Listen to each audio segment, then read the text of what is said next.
Gracias. Muy buenas tardes, gracias por su presencia. Vamos a continuar con esta cátedra titulada Inteligencia Artificial, de Turing a la Inteligencia Artificial Agéntica, Científicos con Código, Ética y Práctica. En esta ocasión tenemos la presencia de Araceli Michel Sosa Aguilar. Ella es licenciada en Informática Administrativa y profesora de Educación Media Superior y Superior, miembro de la Latin American Society in Astronautics, Aerospace y Space Exploration, líder de innovación tecnológica en Halo, Fundación Acercándote al Universo, cofundadora del Club Astronómico TechSpace. Realizó un semestre de intercambio en la Universidad de Hildesheim, en Alemania, donde hizo investigaciones sobre aprendizaje activo y LLMS. Ha sido mentora del NASA Space Challenge y organizadora de la Semana Mundial del Espacio 2025, astrofotógrafa aficionada. Bueno, pues sin más preámbulo, muchas gracias. La palabra. Buenos días a todos. La cátedra de hoy, el tema es visión por computadora, detección de manchas solares. Enfocado a utilizar redes neuronales convolucionales para el análisis de imágenes solares. Empezamos definiendo qué son las manchas solares. Bien, las manchas solares son aquellas regiones oscuras que podemos observar en la fotosfera del Sol. La fotosfera del Sol es ese disco solar que podemos observar ahí. Estas regiones oscuras, si bien son de ese color, son zonas más frías que el resto de la fotosfera. Cumplen un ciclo de 11 años, actualmente estamos en el ciclo número 25, y pueden alcanzar hasta un tamaño de 2.500 y 50.000 kilómetros. Entonces, no hay que dejarnos engañar por la apariencia pequeña que estas tienen, porque pueden alcanzar, de acuerdo al tamaño de la Tierra, que son 12.700 kilómetros, hasta 3 veces la Tierra. Ahora, ¿por qué se forman estas manchas solares? El Sol está compuesto por plasma, o es plasma, ¿ok? Entonces, en este plasma hay cargas eléctricas. Las cargas eléctricas tienen polos positivos y negativos. Veamos a las cargas eléctricas como campos magnéticos. Estos campos magnéticos, veámoslos como líneas invisibles. Estas líneas invisibles, cuando se juntan o se chocan o se enredan, tienen bastante actividad. Entonces, no dejan pasar toda la parte de actividad hacia afuera. Entonces se enredan y se ve como si fuera, a nosotros nos gusta denominarlos como moretones en el Sol. Se enredan estas líneas invisibles, que son los campos magnéticos, y producen mucha actividad solar. Entonces, dentro de estas líneas, zonas oscuras, hay más actividad solar. ¿Qué provocan estas manchas solares o en qué manera nos afectan? Bien, estas manchas solares producen eyecciones de masa coronal, que tarde o temprano llegan a la Tierra y afectan el clima, el clima espacial, llegan a la Tierra en forma de fulguraciones. ¿Okay? Las manchas solares han sido estudiadas a través de los años. Se ha establecido una fuerte correlación entre el número de manchas y la actividad solar. Aquí tenemos dos ejemplos, el evento Carrington y el apagón de Quebec, que más adelante hablaremos sobre él. Bien, Carrington en el año de 1859, más específicamente en septiembre, estaba en su estudio, estaba en su oficina. Él era astrónomo aficionado, tenía su telescopio y hacía observaciones al Sol. Ese día estaba observando un grupo de manchas solares y vio que de este grupo de manchas solares se desató una erupción solar. De esta erupción solar siguió una eyección de masa coronal enorme. ¿Okay? Entonces él hizo ese dibujo que vemos ahí en la proyección. Fueron el grupo de manchas solares que él observó en ese momento. Estas partículas cargadas llegaron a la Tierra, no tardaron ni 25 horas cuando estas partículas ya habían llegado a la Tierra. ¿Qué fue lo que desató estas partículas? Las corrientes eléctricas en los cables de telégrafo. Recordemos que en esa época la tecnología con la que se contaba pues era el telégrafo. Entonces, corrientes eléctricas. Hubo incendios también. Aquellos que manejaban el telégrafo recibieron descargas eléctricas. Además, se detectó funcionamiento irregular en las brújulas. Las brújulas dejaron de funcionar de manera correcta. Y se pudieron observar también, se registró la presencia de auroras boreales en latitudes no antes vistas. ¿Vale? En mayo de 2024, específicamente del 7 al 13 de mayo, se registró una tormenta solar y se asoció con una mancha, un grupo de manchas solares denominadas AR3664. Este grupo de manchas solares se estimó un tamaño de 200.000 kilómetros de diámetro. Estamos hablando de 16 veces el tamaño de la Tierra. Entonces, se comparó el evento del año 2024, de mayo de 2024, con el evento Carrington. ¿Qué podemos deducir a partir de aquí o qué podemos analizar? En el evento Carrington, en esa época, en 1859, la tecnología más avanzada que tenían era el telégrafo. Actualmente tenemos tecnologías más avanzadas. Muchas de las actividades dependen de las telecomunicaciones. ¿Quién de nosotros no utiliza el GPS para llegar a un lugar? Bien, una tormenta solar que llega a la Tierra puede desencadenar problemas de telecomunicaciones. Estamos, no lo sé, dirigiéndonos a un lugar y de repente Google Maps nos manda a otro sitio por las tormentas solares. ¿Okay? Entonces, además, claro, si nos ponemos a pensar un poco sobre un evento Carrington en la actualidad, dejaría un desastre, dado que quedaríamos totalmente incomunicados. Las tecnologías que tenemos ahora son más avanzadas y también hay que tener en cuenta que dependemos muchísimo de ellas. Entonces, de ahí radica la importancia de detectar estas manchas solares, porque las partículas del Sol pueden dañar los circuitos de los satélites, hacer que funcionen mal o que se apaguen. También una alteración de señal entre los satélites GPS, haciendo que el posicionamiento no sea preciso, y que las corrientes eléctricas en el suelo dañen las líneas de transmisión y los transformadores.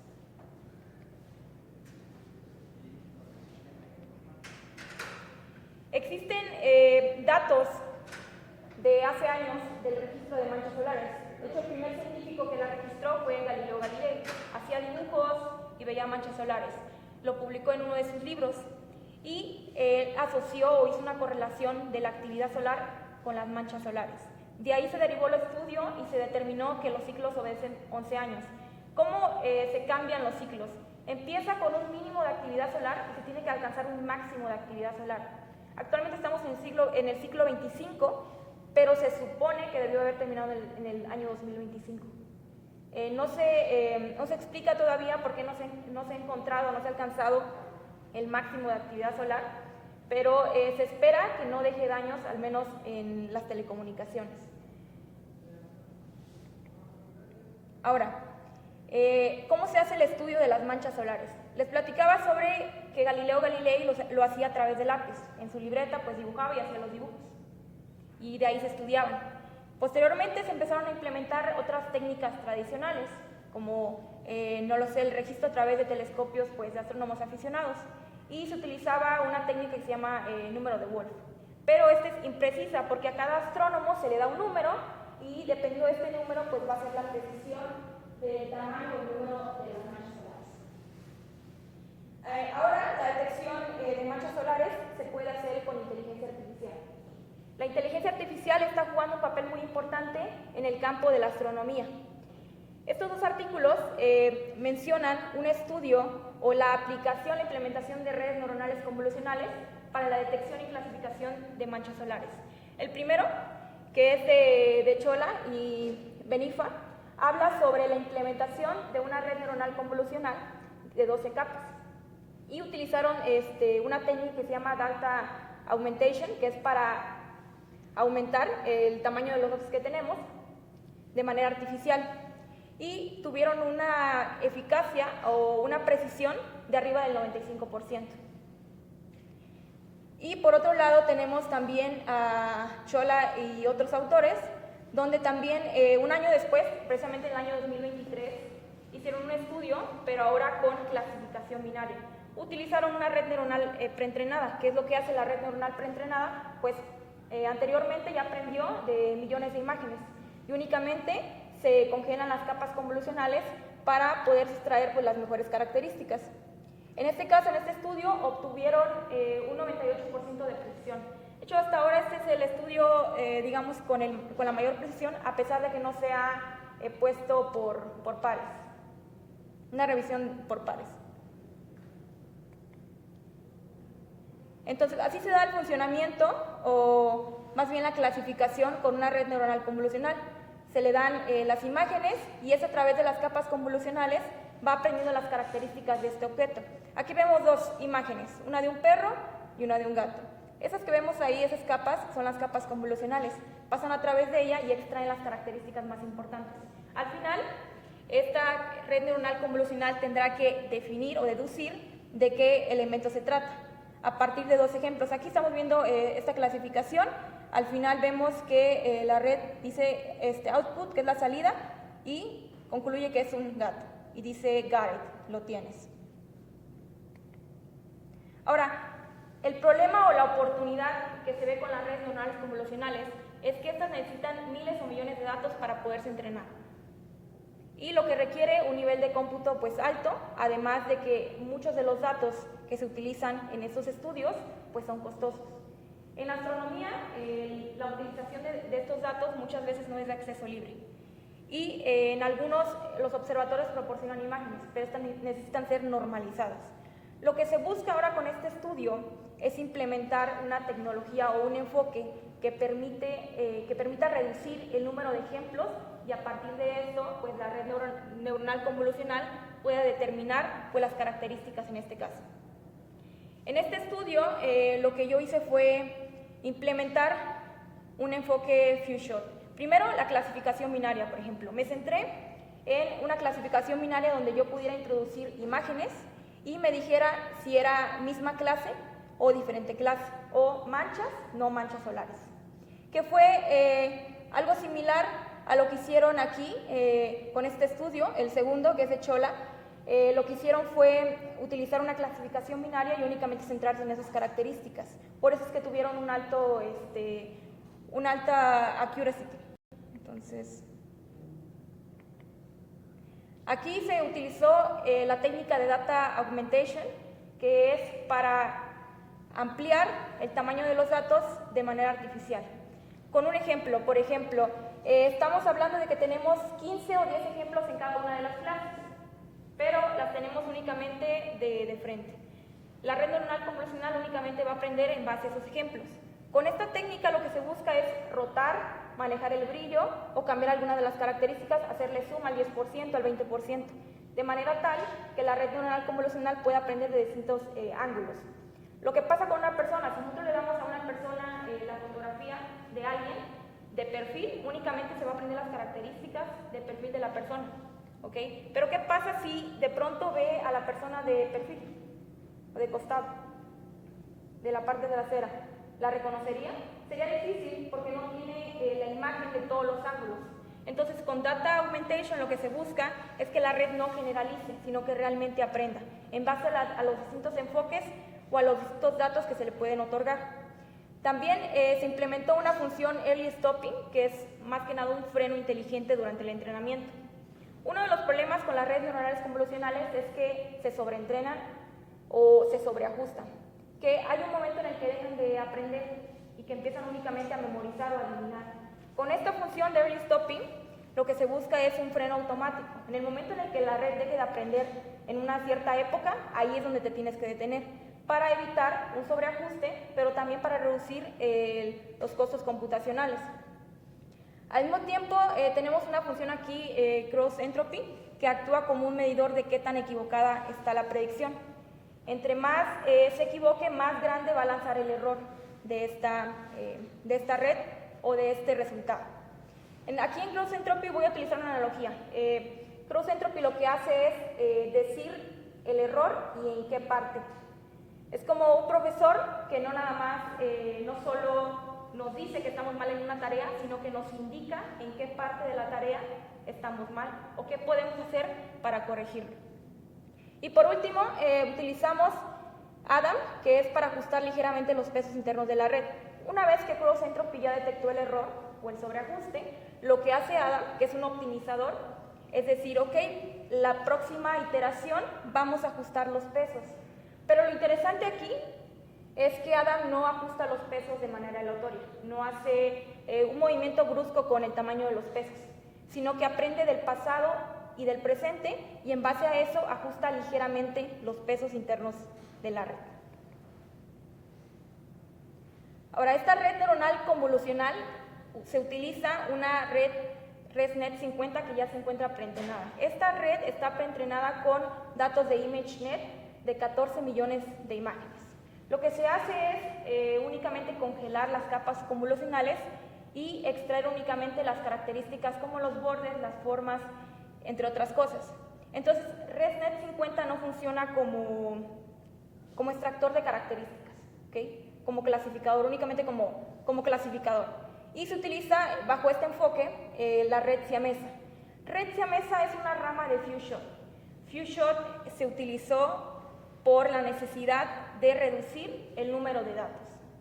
Les comentaba, acceder a datos astronómicos a veces es muy complejo e incluso costoso, aunque ya existen observatorios que proporcionan datos de tipo, en este caso, .jpg, que es lo que se busca con las redes neuronales convolucionales.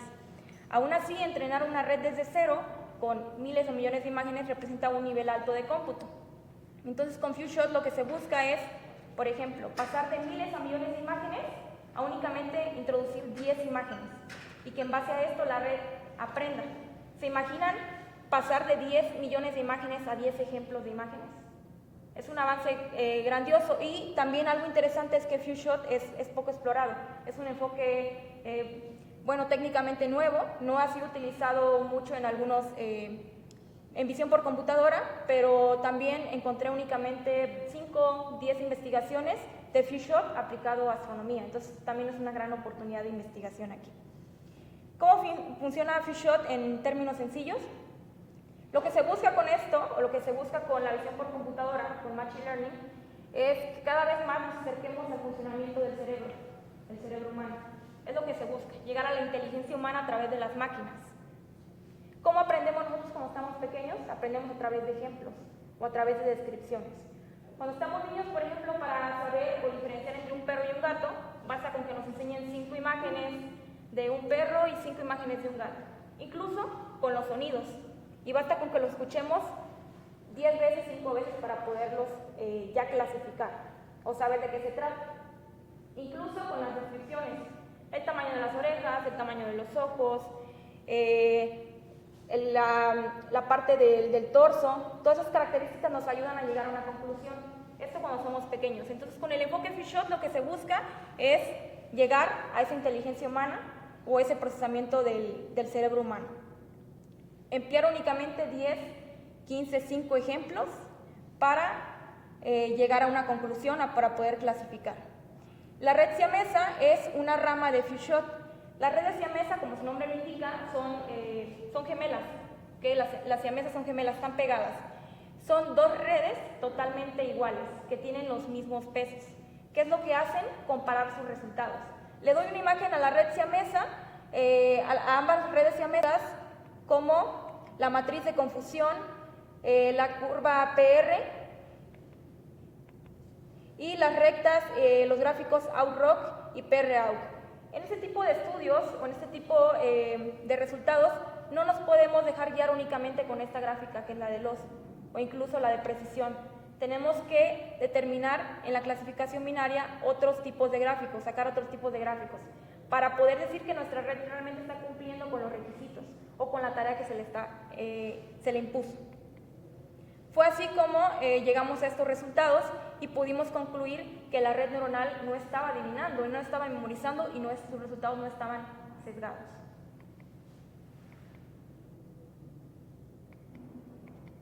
Lo que nos dio como resultado lo siguiente.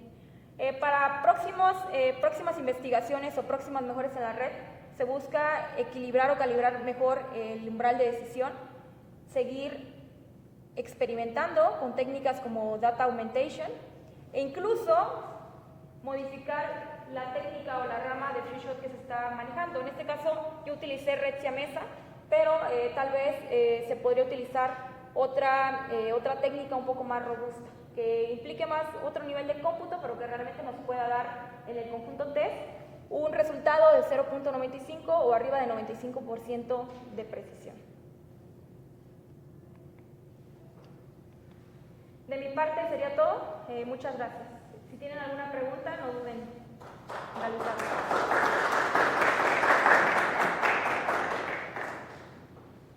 Bien, pues no sé, adelante.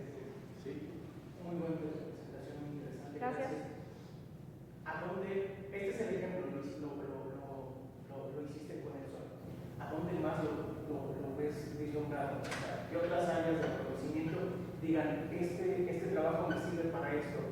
¿Lo has vislumbrado tú? ¿Tienes algunas otras áreas de la investigación de la ciencia que crees que te lo digan? Sí, al menos yo lo he pensado en el campo de la astronomía, para otros eventos astronómicos, pero siempre va guiado a la detección de estas como aberraciones o de estas anomalías, ¿no? Imágenes como estas. También había visto algunos estudios enfocados a la medicina. Utilizaban dos fotografías de dos placas y hacían clasificación binaria en base a ciertas anomalías que tenía el organismo, ¿no? Y podían clasificarlo. Lo que pasa aquí es que hay un poquito de controversia con el uso de Few Shot en temas ya de salud. Se habla de que en temas de salud prefieren implementar pues redes neuronales convolucionales más robustas, aunque impliquen niveles de cómputo pues más altos. Pero yo lo sigo proyectando al área de la astronomía. La verdad es que empiezo a pensar que tal vez sería favorable a lo mejor implementar otro tipo de enfoque, tal vez el aprendizaje activo, pero eso ya será cuestión de que me siente y analice un poquito sobre si mi dataset está pues listo pues, para seguir siendo entrenado. Gracias, no sé, David. Sí, tiene aquí un poco ronco el día de hoy, pero aquí estamos escuchando esta presentación. Sí, yo creo que así no para si no salpico el micrófono. Un poco ronco, digo, muy interesante la presentación sobre detección de manchas solares. De hecho, pues yo creo que es un tema que está conjuntando dos áreas muy interesantes, ¿no? En primer lugar, inteligencia artificial, y en segundo lugar, astronomía. Por cierto, tenemos aquí al presidente de la Asociación Astronómica de Valle de Toluca, quien fue el que hizo la pregunta inicial. Y yo creo que este tema nos puede llevar a pensar pues cómo podríamos aplicar inteligencia artificial en diferentes áreas, ¿no? Platicábamos que se podía aplicar el otro día para presupuestos, para evitar la corrupción, ¿no? Este es uno más. Sin embargo, pues yo digo en ese afán de qué fue lo que revisaste para llegar a esta idea, o sea, en qué otras áreas del conocimiento viste ejemplos como estos, ¿no? Porque son muy pocos los que hay relacionados con el tema, pero me imagino que basaste esta idea en el uso de redes neuronales convolucionales aplicadas a otro tipo de áreas del conocimiento como medicina, ¿no? Y como que llevaste ese modelo y lo reprodujiste para detectar manchas solares. Y también, bueno, pues pensando en que este es un buen tema de investigación también, pues ¿cuál sería como la aportación que tú estás dando relacionada con la idea que planteaste el día de hoy? Sí, y en los estudios que yo realicé, no son relacionados a la astronomía, no de los que más me llaman la atención porque también utilizan clasificación binaria, ahorita estoy recordando. He hecho una revisión bibliográfica, no sé si recuerde que salieron como 10, 15 artículos y que me dijo, bueno, hay que registrarnos para que sean, no sean número 20. Fueron muy pocos, pero uno fue lo de la detección de firmas, creo que era para detectar el fraude en las firmas. Lo que hicieron en la clasificación binaria ponía dos imágenes de dos firmas, obviamente la auténtica y la falsa, y lo que buscaba era detectar cuál de ellas era la falsa, cuál de ellas era la correcta. Entonces, a través de eso se hizo la clasificación binaria. Ahora, la parte que tiene este estudio, o lo que está aportando a la investigación, es que en primera se está utilizando un enfoque pues nuevo de los últimos años, que es el enfoque Fisher. Se está utilizando una rama también no tan utilizada, que es la red CMESA. Se está empleando una clasificación binaria y se está aplicando al campo de la astronomía.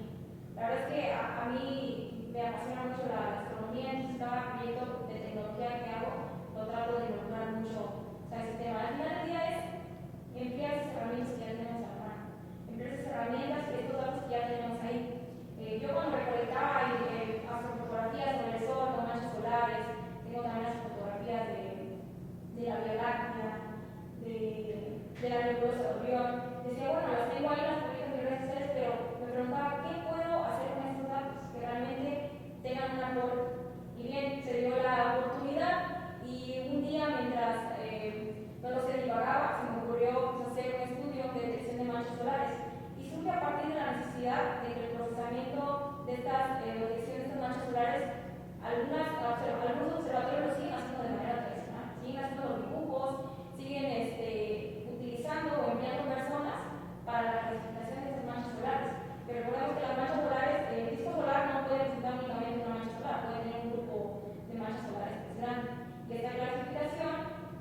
Bien, también pensando que pues tenemos una cátedra abierta y como decíamos al inicio, está abierta para que cualquier persona pueda ver esta cátedra, no solamente alumnos de la universidad.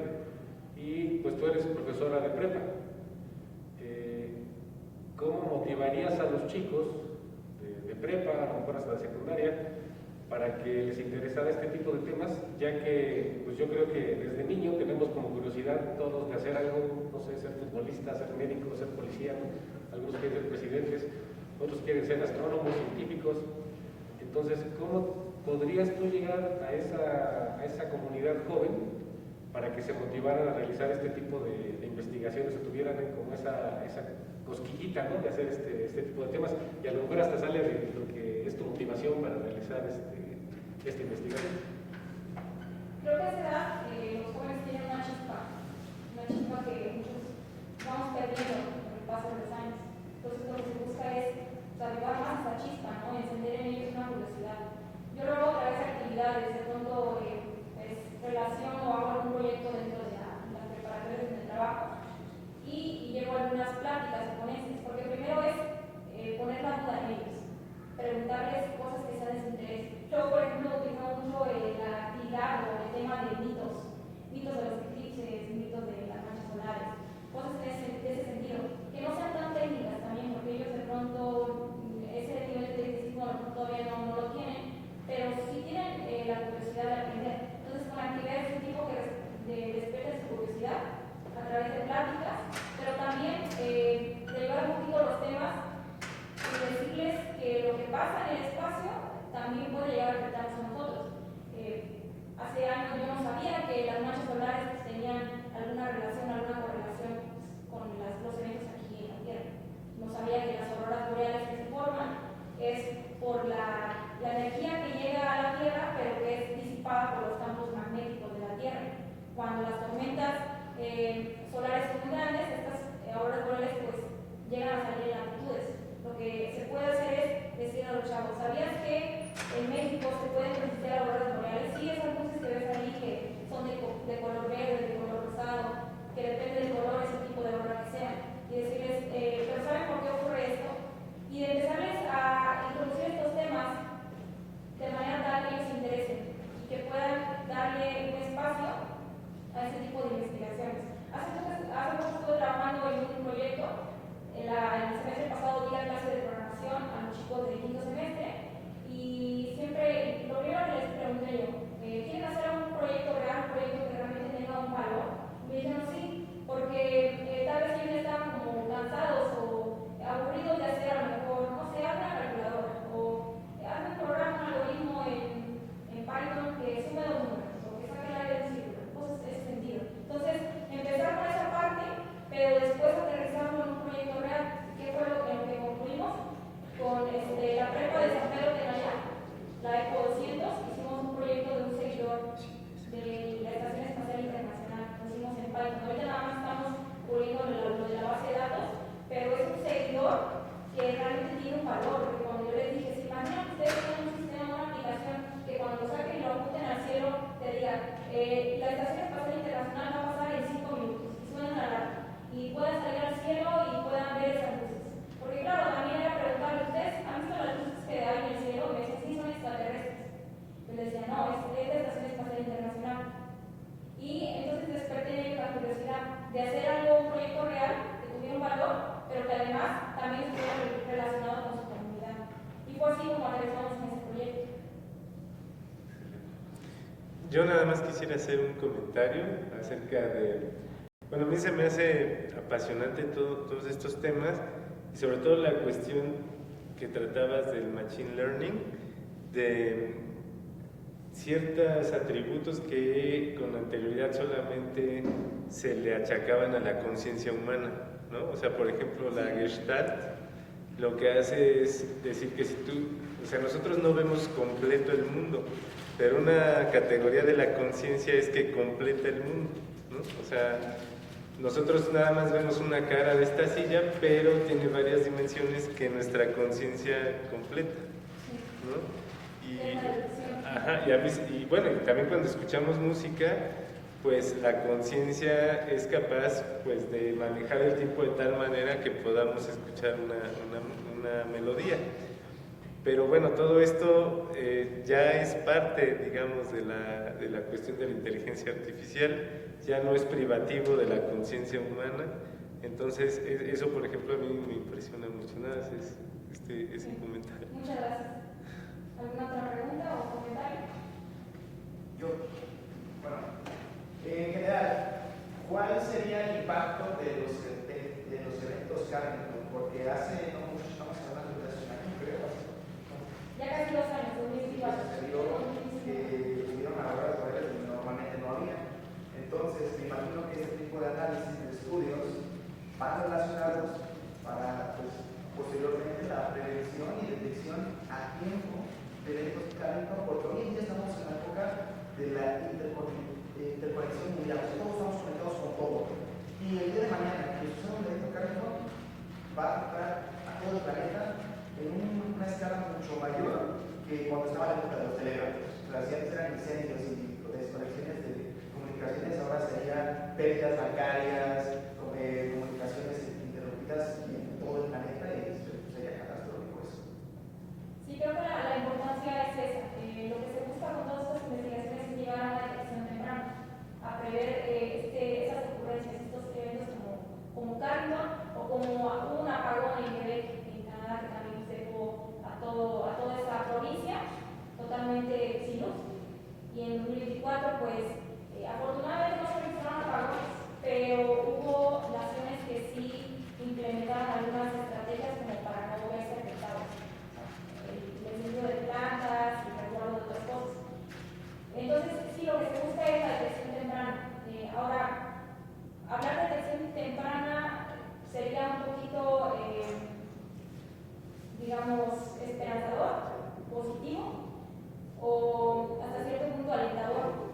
Ahorita el estudio o la versión por computadora para la detección de estas manchas solares únicamente es como para clasificación binaria o para el tamaño de las manchas solares. Lo que pasa es que no se ha encontrado, no se ha establecido una correlación con su aparición. Muchas veces se da la aparición por la actividad solar y otras veces por la penumbra. La mancha solar tiene su anatomía, claro. No se le puede hacer zoom a la imagen, pero en esta se alcanza a ver la penumbra. Esta manchita de aquí. Sí. Bien, en esta mancha solar que les menciono tiene su anatomía.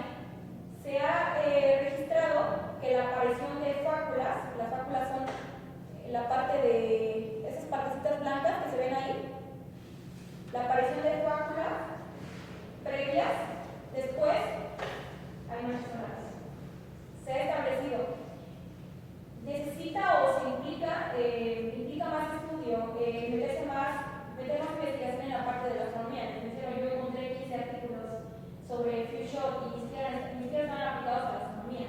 Encontré muy pocos también de redes neuronales convencionales aplicados a la astronomía. Entonces, sí, lo que se busca es la detección temprana. Incluso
constancia de participación, que a la letra dice: la Universidad Autónoma del Estado de México otorga la presente constancia a Araceli Michelle Sosa Aguilar por su valiosa participación en las cátedras abiertas con el tema inteligencia artificial, de la IA agéntica, circuitos, código, ética y práctica.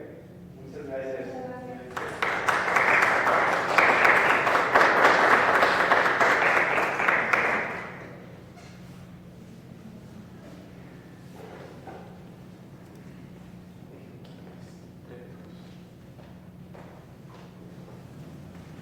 Al final, cada una de las redes compara sus resultados para ver si estos son iguales.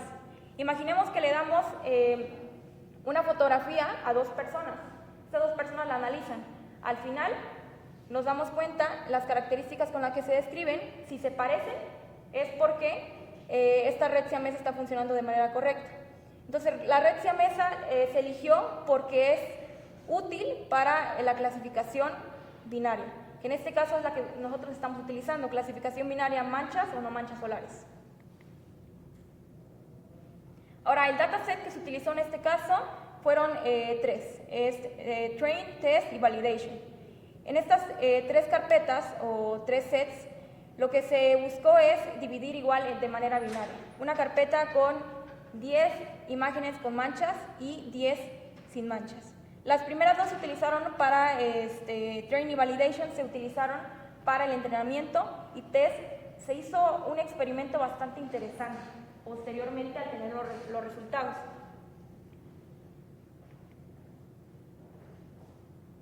Bien, lo que se hizo después de tener los resultados, aquí podemos ver en esta gráfica, que es que el modelo aprendió rápidamente. Podemos ver de la época 10 a la época 12 que hubo una caída, y después llegó a una zona dulce. ¿Qué podemos decir aquí? Que el modelo está aprendiendo de manera rápida. El problema es que después subió otra vez conforme el paso de las épocas. ¿Qué podemos deducir a partir de aquí? Que el modelo únicamente está memorizando o está adivinando. Para ello, se emplearon otras dos métricas para evaluar pues, el procesamiento que se estaba teniendo, que es OutRock y PROut. Estas curvas muestran los resultados por época de validación. Ambas, por ejemplo, OutRock lo que nos dice es si realmente se están llegando a los resultados, si realmente la red está clasificando manchas, no manchas, pero con base a un umbral. El umbral que utilizamos en este estudio fue de 0.54. Para llegar a este umbral, la verdad es que fue un poquito complicado, primero a prueba y error, y después utilizamos un algoritmo para poder llegar pues, a este umbral, un umbral de decisión. Así funciona OutRock, y PROut funciona en base al entrenamiento. Se obtuvieron buenos resultados porque en las gráficas se pueden ver que se mantiene estable. Llega un resultado y en algún momento se mantiene estable, o sea que no hay tantas variaciones. Para comprender un poco mejor o para estar seguros de si los resultados eran óptimos, además, claro, no nos podíamos quedar con únicamente el valor de la precisión o el valor de la pérdida. Tuvimos que sacar también la matriz de confusión. La matriz de confusión lo que nos muestra es si se están generando falsos positivos. Es decir, si la red me está dando a lo mejor imágenes con manchas que realmente pues, no tienen manchas. Aquí únicamente solo dejó escapar 3 de 30 pares positivos. Esto no significa falsos positivos, únicamente los dejó pasar. Pero pues es una buena señal, es un buen resultado. La matriz de confusión va en base a validation. La curva de precisión recall es el PR, que es prácticamente una línea superior a 0.99 y tiene recalls muy altos. Solo desciende bruscamente al acercarse a 1.0. Pero eso significa, está ligado a la matriz de confusión, significa que solamente concede muy pocos falsos positivos a igualdad de cobertura. Aquí podemos ver un poco más sobre cómo funciona la clasificación binaria. Las clases aquí utilizadas son distinta clase y misma clase. El umbral de 0.54. Podemos ver a la misma clase de color verde. Esos cuadros que están ahí alrededor del contorno lo podemos ver en verde, eso es misma clase. Y de color naranja, distinta clase. ¿Qué es lo que hace? Agarra dos imágenes y pregunta, ¿estas dos imágenes pertenecen a la misma clase? Por ejemplo, en la primera línea, la superior, imagen 1 e imagen 2. Vemos que ambas en su disco solar no presentan ninguna anomalía, es decir, no presentan ninguna mancha solar. Le pregunto a la red, ¿estas dos imágenes pertenecen a la misma clase? Y les dice que sí, ese es el resultado, sí pertenecen a la misma clase. Está sombreado de verde, lo cual es un resultado correcto. Ahora pasemos a una de distinta clase. En la fila número 3 encontramos en color naranja imagen 1 e imagen 2. Podemos ver de un lado un disco solar sin manchas solares aparentes y del otro lado una mancha pues bastante notoria, ¿no? Esta mancha solar o esta imagen pertenece a distinta clase. Entonces le vuelve a preguntar a la red, ¿estas dos imágenes pertenecen a la misma clase? Y la respuesta es no. Entonces la clasifica en distinta clase, lo cual es correcto, porque no son de la misma clase. Una tiene manchas solares y la otra pues no tiene ninguna mancha solar.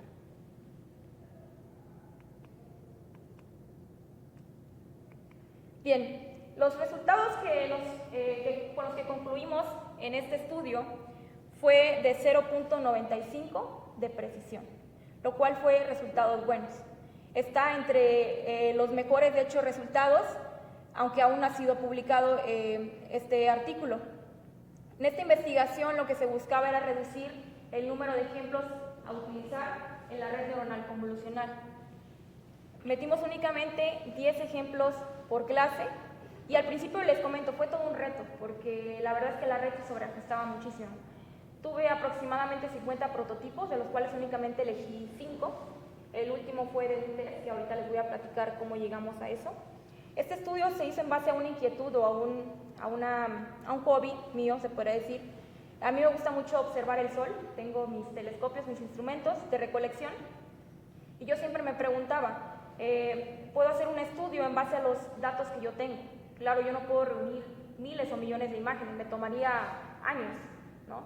Incluso tendría que utilizar técnicas como data augmentation para poder sustraer todos estos, ese tamaño de ese dataset. Entonces yo únicamente quería tomar, no lo sé, 10 fotografías, 15 fotografías del disco solar con manchas y sin manchas solares, y de ahí poder obtener un resultado. Fue así a través de la investigación que llegué con FuseShot. Actualmente también hay otra técnica que se llama One Shot, que es únicamente con un ejemplo. Está también avanzando bastante bien y ha obtenido también muy buenos resultados. Posteriormente, después de tener 95% de precisión, utilizamos una evaluación en conjunto test. Tomé imágenes propias de mi telescopio, las procesé, es decir, las puse en 2 canales, blanco y negro, implementé la técnica Data Augmentation y empecé a entrenar la red, pero con este conjunto de test.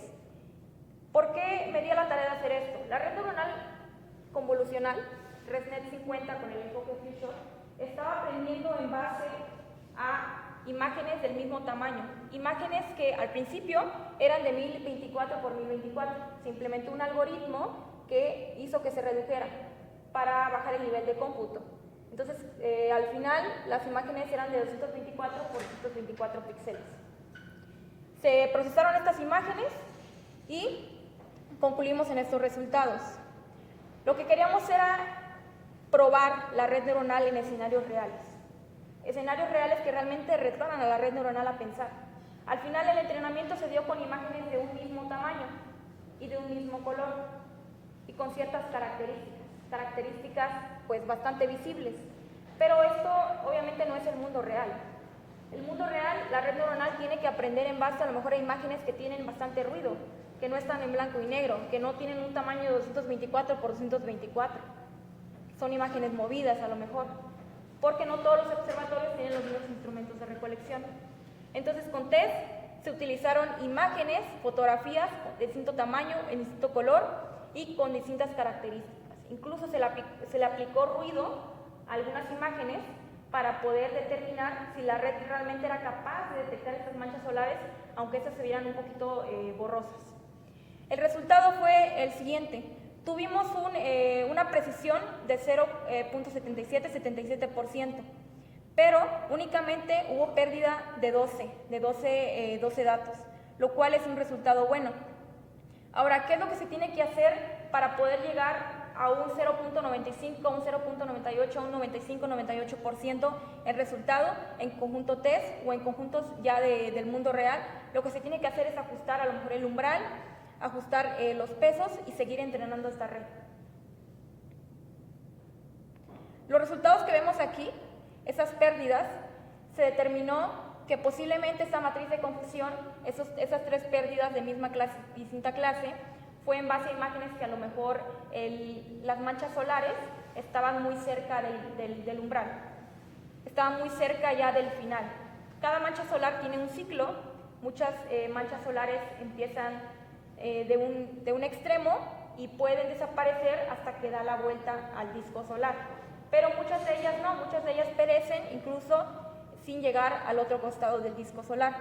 Entonces se concluyó que estas tres pérdidas o estas tres imágenes fueron manchas solares que no eran tan notorias, a lo mejor manchas solares muy pequeñas. Pero a pesar de ello fue muy bueno porque teníamos manchas solares que eran capaces a veces de ser percibidas incluso hasta por el ojo humano. Entonces el que una red neuronal convolucional con este enfoque Few-Shot haya dado estos resultados significa o es un aliento para poder seguir estudiando este enfoque en base o en el campo de la astronomía.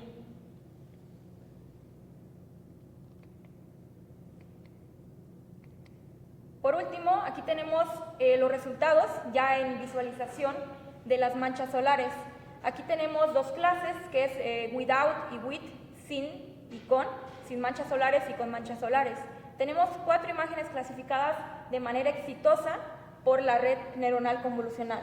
Tenemos un disco solar completamente limpio y la red lo clasificó como without, sin manchas solares. Y del otro lado tenemos una imagen o una fotografía del disco solar, ahora con una mancha solar pues bastante visible. Y la red neuronal convolucional lo clasificó como with, con manchas solares. Se tuvieron que hacer distintas pruebas, distintos estudios para determinar o para estar seguros de que la red no estaba memorizando. Y esto fue a través del umbral de decisión, pero también de métricas